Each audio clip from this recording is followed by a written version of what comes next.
Chavassery government higher secondary സ്കൂളിൽ നിർമ്മിച്ച 3 class മുറികളുടെ ഉദ്ഘാടനം നടന്നു. വൈദ്യുത വകുപ്പ് മന്ത്രി സണ്ണി ജോസഫ് ഉദ്ഘാടനം ചെയ്തു.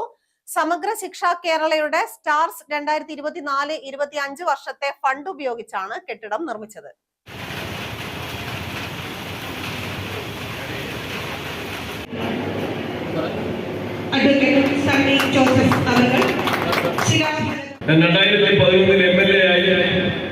ആദ്യമായിട്ട് ചാവശ്ശേരി ഹയർ സെക്കൻഡറി സ്കൂളിൽ വരുമ്പോൾ അന്ന് അധ്യാപകരും രക്ഷിതാക്കളും എല്ലാവരും പറഞ്ഞ പരാതിയുടെ ഒരു വലിയ കെട്ട് തന്നെയായിരുന്നു അടിസ്ഥാന സൗകര്യങ്ങൾ, ക്ലാസ് മുറികളുടെ അഭാവം.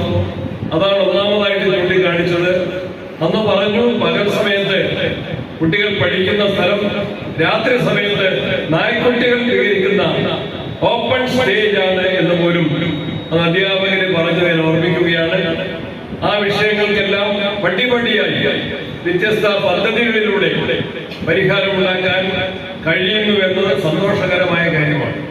ആദ്യമായിട്ട് MLA-മാർക്ക് ആസ്തി വികസന ഫണ്ട് എന്ന ഒരു സ്കീം ഗവൺമെന്റ് കൊണ്ടുവന്നപ്പോൾ ഞാൻ പേരാവൂർ നിയോജകമണ്ഡലത്തിലെ അന്നുണ്ടായിരുന്ന 4 ഗവൺമെന്റ് ഹയർ സെക്കൻഡറി സ്കൂളുകൾക്കാണ് കെട്ടിടങ്ങൾ, ക്ലാസ് മുറികൾ നിർമ്മിക്കുന്നതിന് വേണ്ടി അതിൽ നിന്ന് ഫണ്ട് അലോട്ട് ചെയ്തത്. ഇരിട്ടി നഗരസഭാ ചെയർമാൻ വി വിനോദ് കുമാർ അധ്യക്ഷനായി. ഡോക്ടർ KV ദീപേഷ് പദ്ധതി വിശദീകരണം നടത്തി.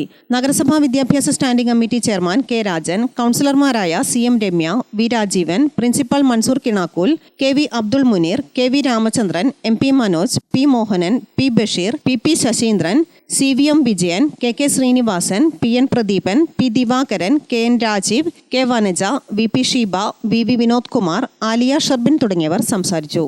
ഗ്രാമിക ന്യൂസ്, മട്ടന്നൂർ.